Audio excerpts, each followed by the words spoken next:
नमस्कार मंडळी, स्वागत आहे आपल्या यूट्यूब चॅनलवर. ठरलं तर मग या मालिकेच्या उद्याच्या भागात आपल्याला असं पाहायला मिळतं की आता प्रिया बाहेर आलेली असते आणि ती की अर्जुनचे शूज बघत असते की अर्जुनच्या शूजला खूपच माती लागलेली आहे. नेमकी ही अण्णाच्या घराची माती तर नाही ना, असं ती बघत असते. तर त्या ठिकाणी आता तिथे सायलीसुद्धा झाडू मारत असते बाहेर अंगणामध्ये. तर सायलीचं लक्ष प्रियाकडे जातं. प्रियाने शूज उचललेले असतात आणि ती आता मुद्दाम म्हणत असते की मी हे शूज खूपच खराब झाले आहे, मी आता हे शूज आहे ना धुवून आणते अर्जुनचे.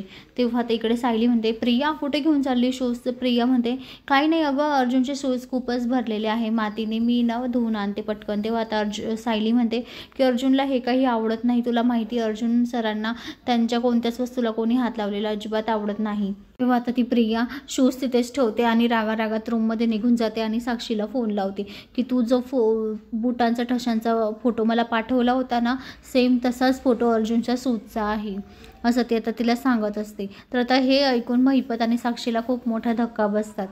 आता तुमच्या घरी चोरी करणारा चोर दुसरा तिसरा कोणी नसून अर्जुनच होता, कारण अर्जुनच्या शूजचा सेम टू सेम फोटो तुम्हाला पाठवलेला आहे, ठशांचा सेम टू सेम तो शूज अर्जुनचाच आहे. मी पूर्ण खात्रीने सांगते, असं आता प्रिया साक्षीला सांगत असते. प्रिया आता साक्षीशी बोलत असताना त्या ठिकाणी थोडा सायलीला डाऊटच आलेला असतो, कारण तिने शूज आज कसे काय हातात घेतले, रोज तर काही घेत नाही आणि आजच काही तिला धुवायची पडलेली होती शूज. तेव्हा आता सायली तिच्या मागे मागे रूममध्ये जाते.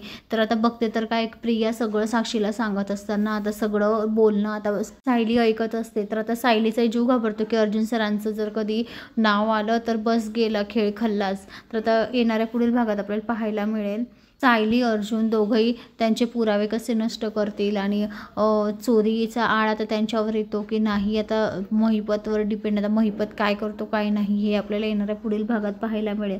तर मंडळी, अशाच मालिकेच्या नवनवीन अपडेट्ससाठी चॅनलला लाईक आणि सबस्क्राईब करा, शेअर करायला विसरू नका. धन्यवाद. असेच नवनवीन अपडेट आम्ही तुमच्यापर्यंत पोहोचवले जातील.